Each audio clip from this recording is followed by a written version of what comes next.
When you're working with plaster, it's important to set up your area properly because plaster can be a real nightmare to clean up. So first off, I've got paper to kind of cover my table, and then I have a placemat, usually just old paper that I've used underneath other paintings and things. This paper will be probably ruined by the time that I'm done working here today. You get plaster bandages, and you're going to need a bucket of warm water. Cold water's fine, just warm water seems to work a little bit better.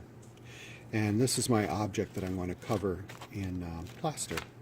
So I told my students that you need to take 2 strips at a time.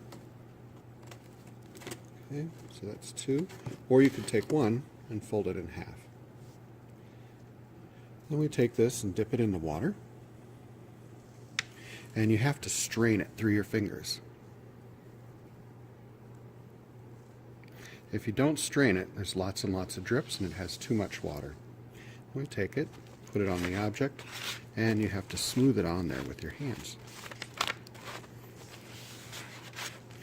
And take another 2 strips and dip these in water so it's much longer. Again, straining it through my fingers.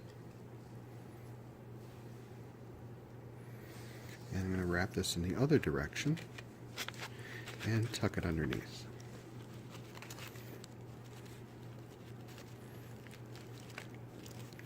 Again, I must smooth it. If you don't smooth it, the layers of the plaster will come off like layers on an onion.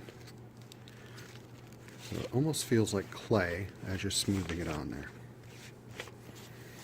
Anything that's left rough will look rough at the end as well. You can also take the strip and fold it in half long ways. That way I have a narrower strip to work with. It's easier to strain. And I go ahead and wrap that around as well. Again, making sure that I'm smoothing out my pieces. Now, a couple important things to remember is you notice that I've kept my plaster on one side and my water on the other. It's really important to do that because if I accidentally take this, maybe I forget to strain it and I'm talking to somebody, I might accidentally drip into that box and activate all that plaster. If plaster gets water on it, it has to be used very quickly, otherwise it hardens like stone.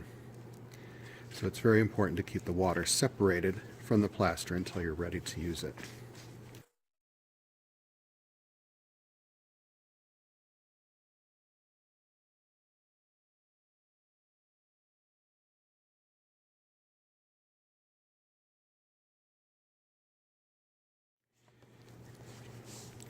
When you're done, if you want to give it an extra smooth coating, just take your fingers in water and then use that to help smooth it out.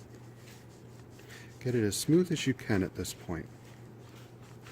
Later on, these can be painted with watercolors, acrylic paint. You can even use tissue paper and glue to paint on the surface and then put tissue paper and more glue on top, and that'll give it a coating as well. So there's many ways that we can color our plaster. But now I've got plaster on my hands. I shouldn't just go to the sink and wash my hands in the water because the plaster will go into the pipes and it'll get stuck and it'll make a blockage in the pipes and then they have to be ripped out of the wall. It gets very expensive. So the first thing you do is you wash your hands right in the water that you were using.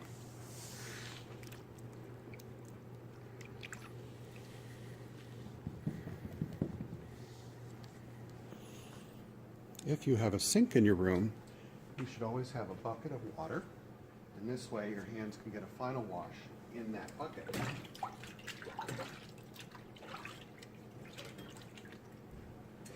And there's no more pieces, your hands are clean, you could give them a rinse, and then dry them off with a little bit of paper towels. Don't waste too much.